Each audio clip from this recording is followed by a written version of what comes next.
Okay, so our topic for today is about conducting a statistical mini research. But first, let's have a short recap or a recall. So we have the population, sample, and sampling. So population is the set of all possible values of a variable, and sample consists of one or more data drawn from a population. Meanwhile, sampling is a method of choosing a representative from a population. Then we have two kinds of sampling, the probability and the non-probability. So probability involves random selection, allowing you to make strong statistical inferences about the whole group. Meanwhile, non-probability involves non-random selection based on convenience or other criteria, allowing you to collect data easily. Then we have the measures of central tendency. Measures of central tendency, pwede din siyang tawagin or tinatawag siya minsan na measures of central location. So dito, a single value that attempts to describe a set of data by identifying the central position within that set of data. Then we have the mean. So mean is often called the average.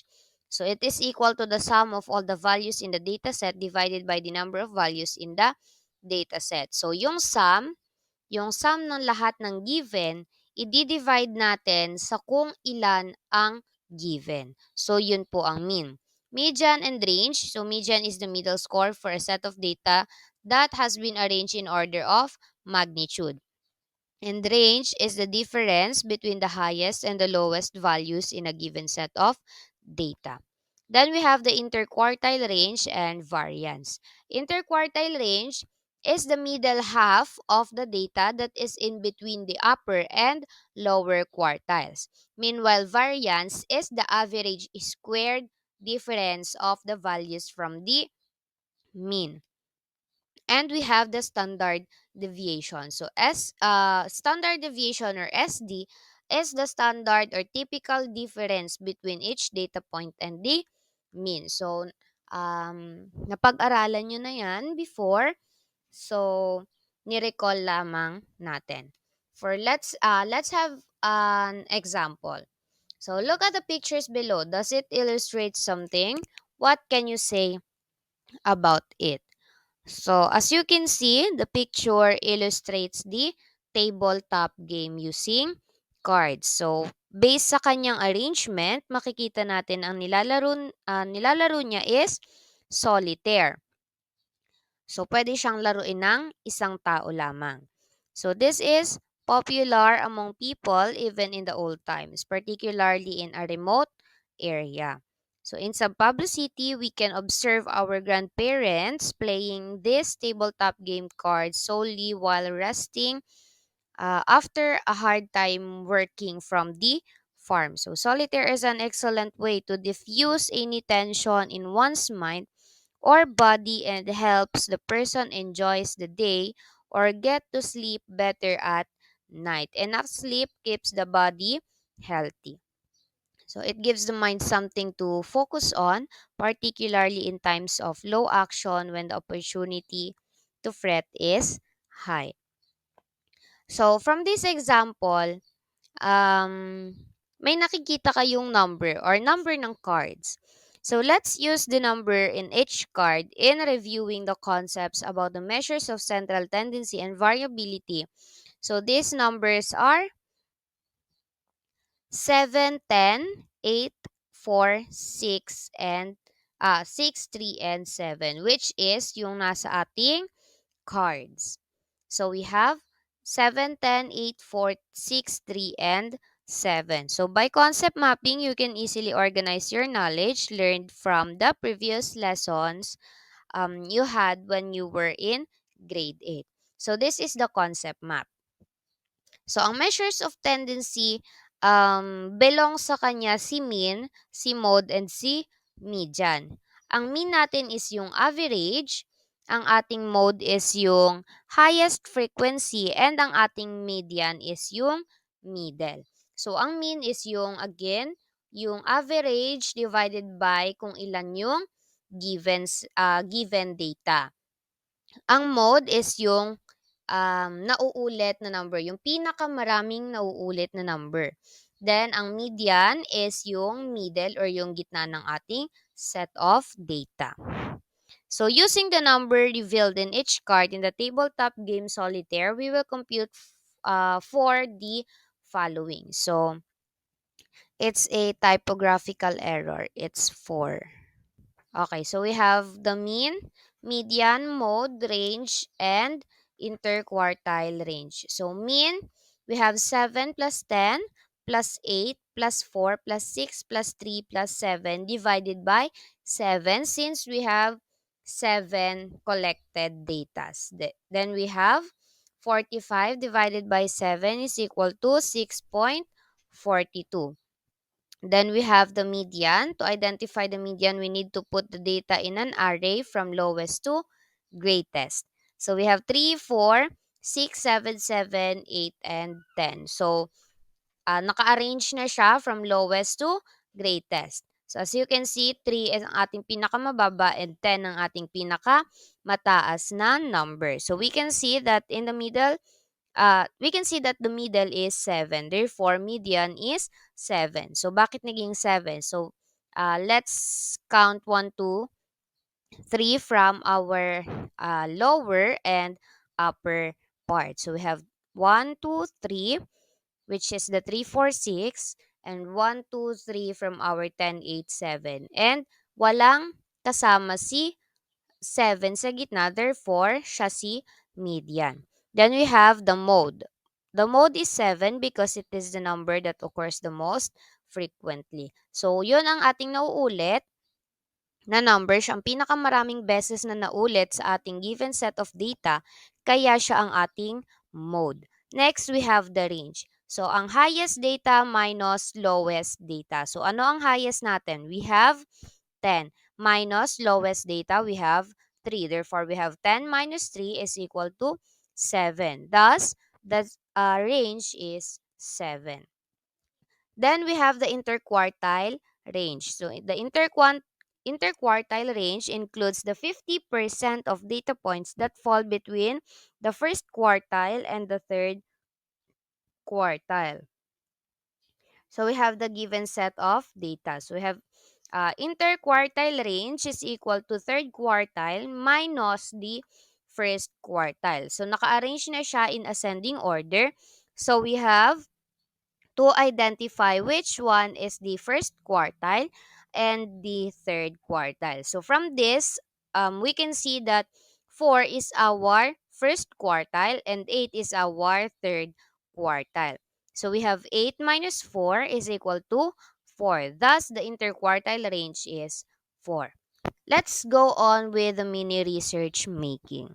So suppose you want to know the level of performance of the modular students in mathematics for the third quarter.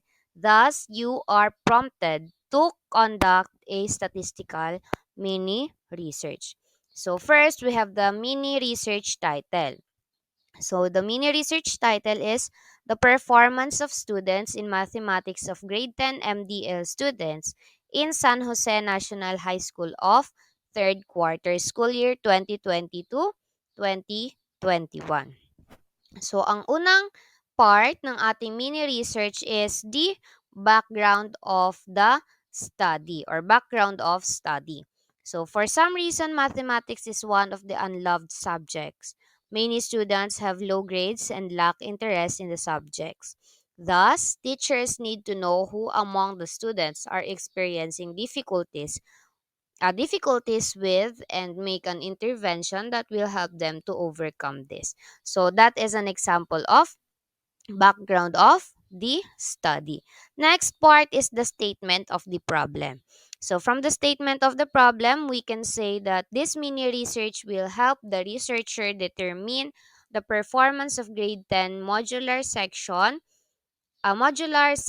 L students in mathematics at San Jose National High School for the third quarter of school year 2020 to 2021.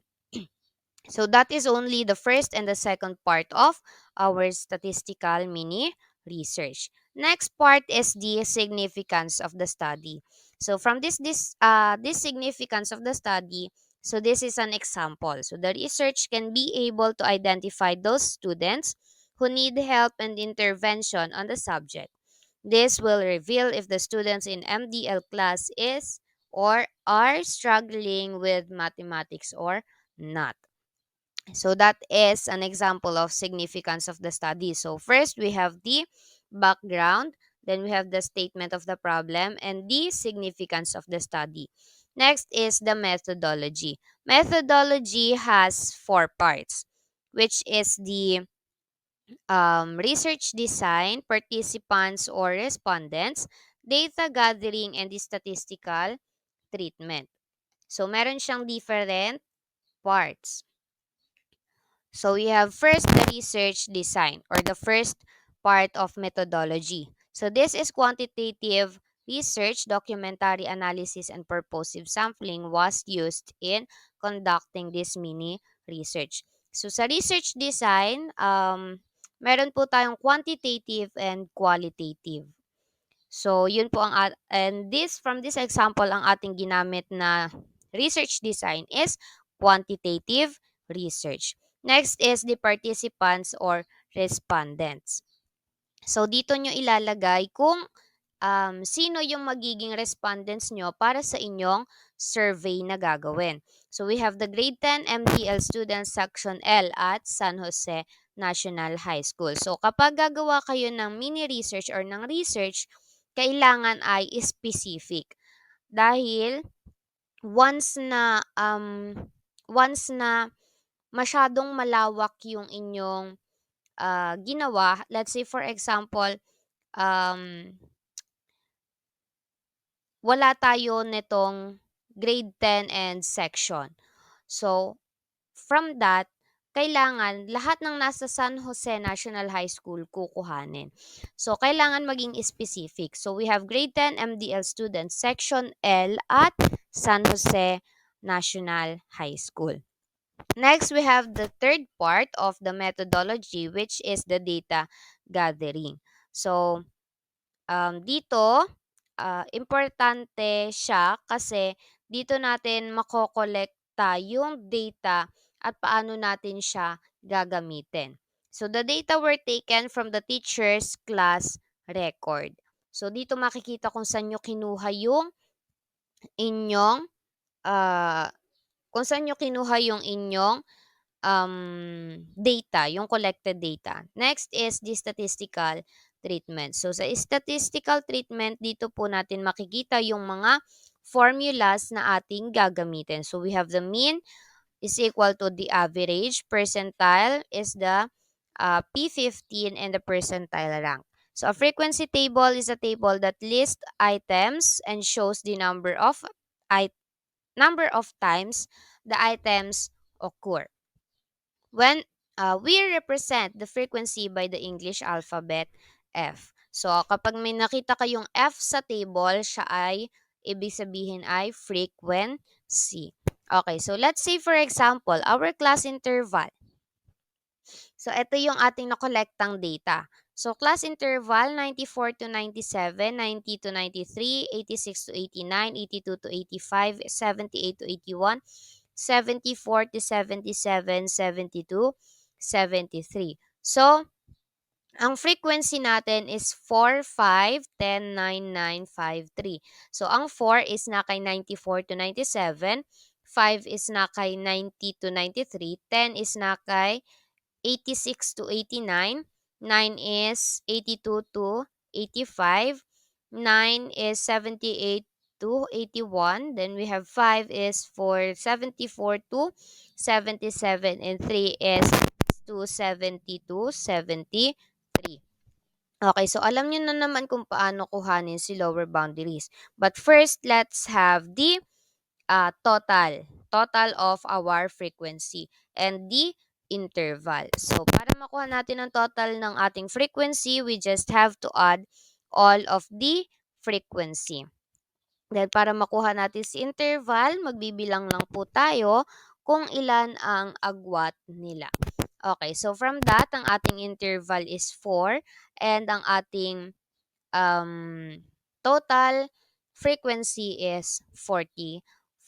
Next, alam niyo na kung paano kuhanin si lower boundaries. Since na-discuss na siya um, since na-discuss na din siya bago tayo dumako ating dito sa ating bagong lesson. So we have the lower boundaries. So yung ating nasa yung mababang number or yung nasa ating left side kapag nakaharap tayo sa screen. So left side, ima-minus natin siya kay 0.5. So we have 94 minus 0.5 is 93.5, then 89.5 hanggang sa baba.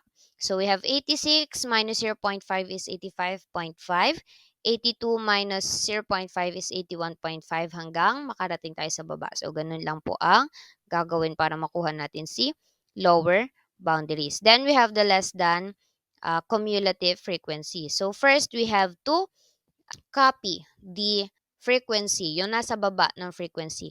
And then, i-add natin siya sa sunod, which is 5. So, 3 plus 5 is 8. Then, we have 8 plus 9 is 17 hanggang sa taas. Then, 17 plus 9 is 26. 26 plus 10 is 36. 36 plus 5 is 41. And 41 plus 4 is 45. So, ganun lang ang ating less than cumulative frequency. Next, we have the um, XM. So, paano natin kukuhanin si XM? So, para makuha natin si XM, 94 plus 97 divided by 2, we have 95.5. Then, we have 90 plus 93 divided by 2 is 91.5. Then, we have 86 plus 89 divided by 2 is 87.5. Then we have 82 plus 85 divided by 2 is 83.5. Then we have 78 plus 81 divided by 2 is 79.5. Then 74 minus 77 divided by 2 is 75.5. And 70 plus 73 divided by 2 is 71.5. So, ganun po natin nakuha si XM.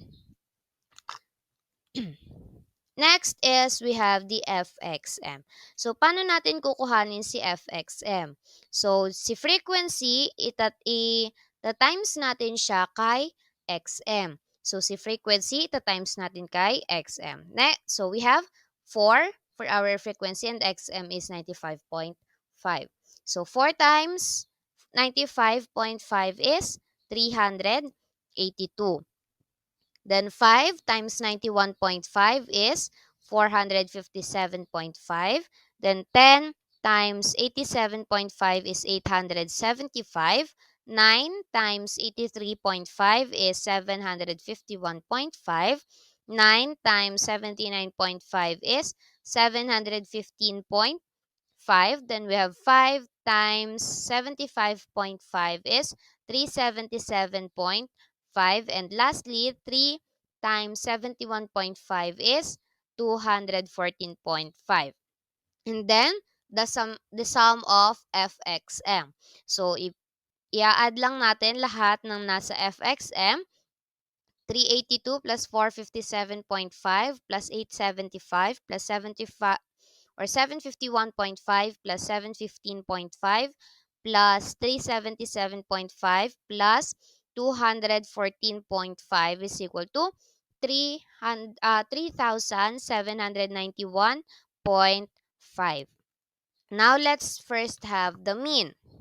So, our mean is the total frequency, total ng ating FXM over yung ating N. So again, ang N natin is 45 and ang ating FXM is 3,791.5. So i-divide natin silang dalawa. We have 84.26%. So that would be the mean. Then we have the P15. So paano natin kukuhanin si position or measures of position ni percentile ng group data? So first, kailangan natin si formula ng Kn over 100. So P15 is equal to 15 times N over 100. Again, ang N natin is 45. So we have 15 times 45 divided by 10 is 6.75. So from that, 6.75 saan natin siya makikita? So 6.75 makikita natin, 6.75 makikita natin siya kay 74 to 77.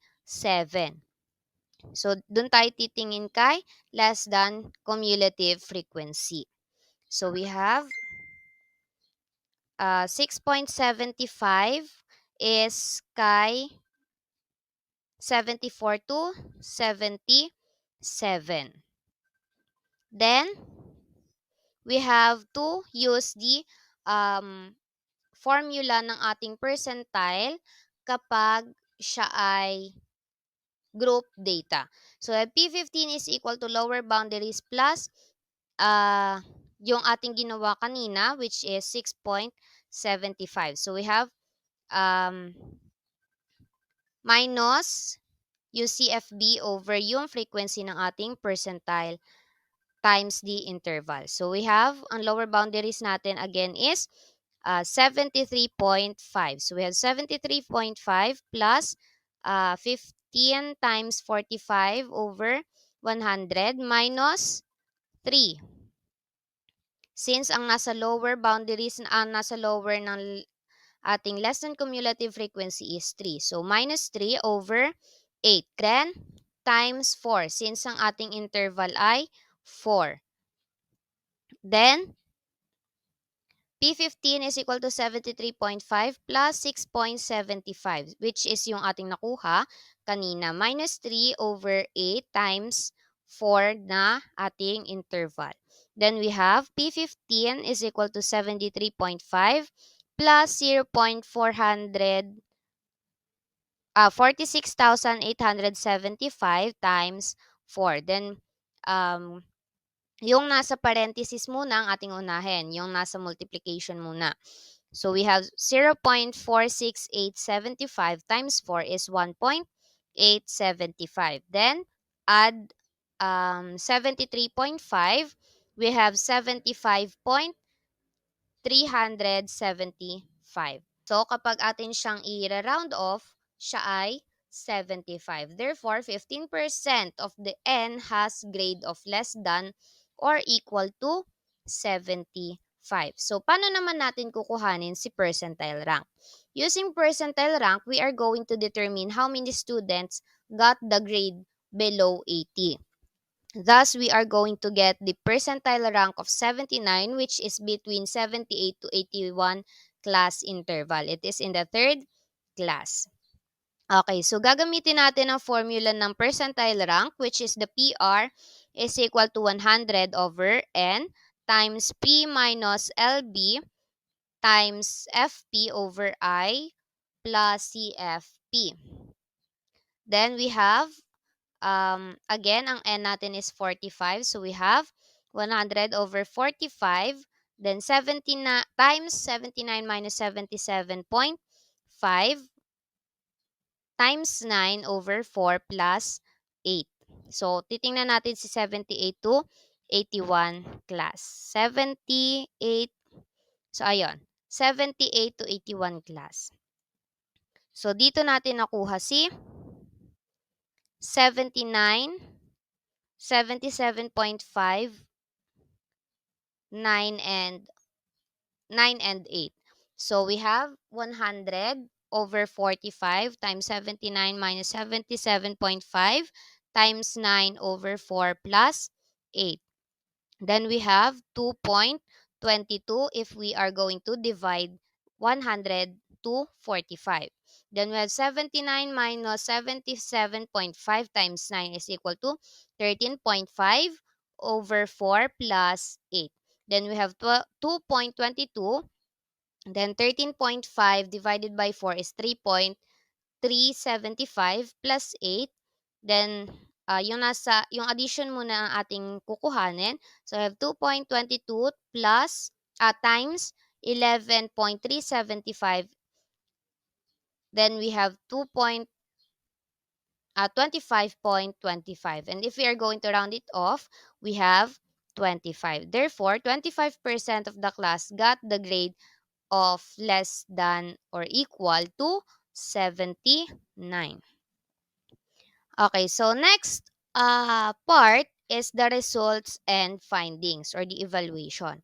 So the class has an average of 84.26% or 84%. 15% of the MDL class section L has a grade of which is equal or less than 75. 85% of the MDL class section L has a grade of which is equal or greater than 75. 25% of the MDL class section L has a grade of which is equal or less than 79. And 75% of the MDL class section L has a grade of which is equal or greater than 79. Next part is the conclusion and recommendation. So based on the results, the MDL class section L got a highly mastery level of performance for the third quarter in mathematics. There are only a few students who will be given an intervention. So the math teachers of MDL grade 10 section L must prepare intervention materials for that 25% of the class who failed to reach above 75% of the grade. Then the last part of the statistical mini research is the references. So sa references dito mo ilalagay yung mga pinagkuhanan mong yung mga pinagkuhanan mo ng iyong um, mga information. So, here you list down the books, journals, links, etc. that helps you in conducting this mini research.